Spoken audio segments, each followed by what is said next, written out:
Waldaan deeggartoota garee kubbaa miilaa magaalaa Adaamaa waliigaltee hojmaata ammayyeessuun gurmaa'insa waldichaa cimsuu dandeessisu dhaabbata maxxansaa Meeroon wajjin mallatteesse. Waldaan deeggartoota garee kubbaa miilaa magaalaa Adaamaa bara 1988 akka hundeeffametu ibsama. Haa ta'u malee gurmaa'insa cimaa ta'e akka hin mul'anneef rakkoolee fi hudhaaleen adda addaa dhoorkaniiru jedha pirezidaantiin waldichaa Yoonaas Dabbaba. Keessumattuu baroota 2005 hanga 2008 rakkooleen hedduu akka mudatan ibsa. Yeroo sanatti miseensota dhibbaan bifa haaraan hojiitti akka galamu taasisuun ammarratti miseensota 3,000 qaqqabnus walqoqqoodinsa dhabamsiisuu fi hojmaata ifa ta'een gurmaa'uun kilabicha deeggaruu irratti qaawwatu mul'ata jedha. Kanumaafis furmaata ta'u kaa'uuf hojmaata waldichaa ammayyeessuu fi gurmaa'insa cimsuu akka dandeessisu teessoonsaa magaalaa Finfinnee kan ta'e dhaabbata maxxansaa Meeroon faana waliigaltee hojii mallatteeffamuu kaasa. Waraqaa eenyummaa deeggartoota dijitaalaa qopheessuu akkasumas asxaa fi ibsitiiwwan kilabichaan tiishartii fi hidhannoowwan biroo maxxansuu dabalatee iddoo meeshaaleen seenaa kilabichaa wal qabatan itti raabsaman gurmeessuu waliigaltichi hammataa ibsa. Sagantaalee fi konsartii waldichaaf galii argamsiisanii fi deeggarsa kilabichaaf taasifamuuf galtee ta'anis qopheessuun qaama waliigaltichaati. ውሉ ደጋፊዎች አባልነት ምዝገባ የመታወቂያ አሰጣጥ እንትን ዘመናዊ በሆነ ነገር ሁለተኛ ደግሞ ሶስተኛ ላይ ሱቅ ይከፈታል። ሱቅ ስንከፍት ማሊያ መሸጥ ብቻ ሳይሆን የምትጎበኙ ሱቅ ነው የሚከፈተው። ማሊያ የሚሸጥበት ብቻ ሳይሆን የታዋቂ ፎቶዎች የምታገኝበት ቲሸርት የምትገዛበት የሰዓት ባዳማ ስም ሰዓት የሚሰራበት ኮፍያ በቃ ጎብኝተህ እንዳቅምህ ገዝተህ የምትመጣበት ሱቅ ነው የምንከፍተው።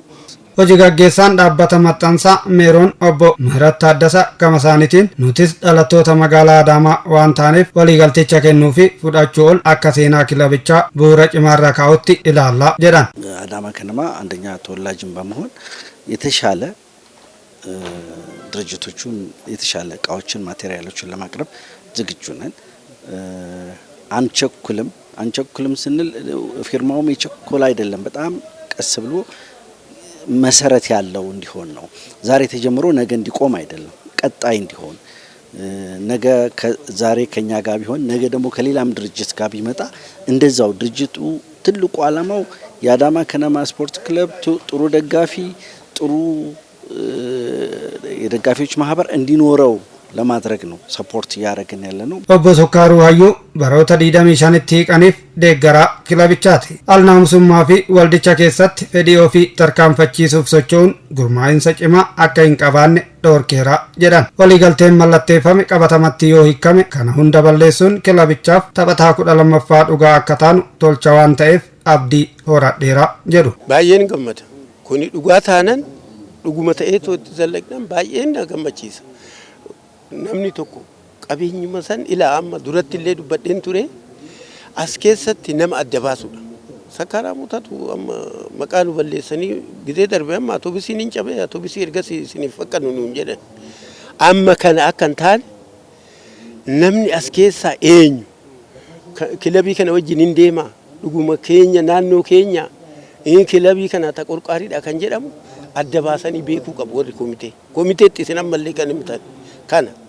Kanaaf ani komiteen asaabni koo kilabni kun gara waancatitti akka guddatu waaqa wajjin abdiin irraa qaba. Hojii gaggeessaa itti aanaa fi itti gaafatamaan damee tajaajila mana qopheessaa magaalaa Adaamaa obbo Habtaamuu Gitaaw gareen kubbaa miilaa magaalaa Adaamaa magaalattii bira darbee mallattoo fi bakka bu'aa naannoo Oromiyaati jedhan haasaa taasisanii. Bifa kana madaaluun bulchiinsi magaalichaa gama hundaan xiyyeeffannoo kenne kilabichi dorgomaa cimaa akka ta'uuf hojjataa jira kaasan. Kubbaa miilaa agarsiistuu Oromiyaa keessa tokko kan Adaamaa magaalaa Adaamaa kana bulchiinsi magaalaa Adaamaas kan irratti xiyyeeffatee hojii gurguddaa hojjechaa akka jiru gamanumaan hubachiisuun barbaada. Kanaaf nu bira akka dhaabbattaniif wal bira akka dhaabbattaniif sirnaan akka deeggarre kubbaa miilaa keenya sadarkaa olaanaan akka bara kana xumurruuf hawwii guddaa qabna. Hawwii keenya immoo kan galma ga'u yoo isin cinaa dhaabbattan qofaadha. Mul'anni kun akka dhugoomu immoo deeggartoonni wal qoqqooduu keessaa bahanii jaalalaa fi tokkummaa gidduu isaanitti cimsaa miseensota haaraas ofitti dabaluun cichoominaan gahee irraa eeggamu baachuu qabu dhaaman obbo Habtaamuu. Agarsiisuu kubbaa miilaa keessaa tokko yoo kalaqoonni adda addaa itti dabalaman bareeda. Kalaqni adda addaa duuba jiran immoo duubatti deebisuu danda'a waan ta'eef kanaaf hundi keenya hamileedhaan tokkummaadhaan qaama tokko taanee deeggaruu akka qabnuu fi bara dhufu bara kana keessatti meeqan xumurra laata kan jedhu san tilmaama keessa baanee gochatti jijjiiruu danda'u qabna waan ta'eef jecha. Gochatti jijjiiruuf immoo maal barbaada? Qabsoo barbaada, deeggaruu barbaada, aarsaa kaffaluu qabu kamuu raawwannee milkeessuu danda'u akka qabnu kubbaa miila keenya bira dhaabbachuu akka qabdan waamicha keenya dabarsuu barbaadna waan ta'eef.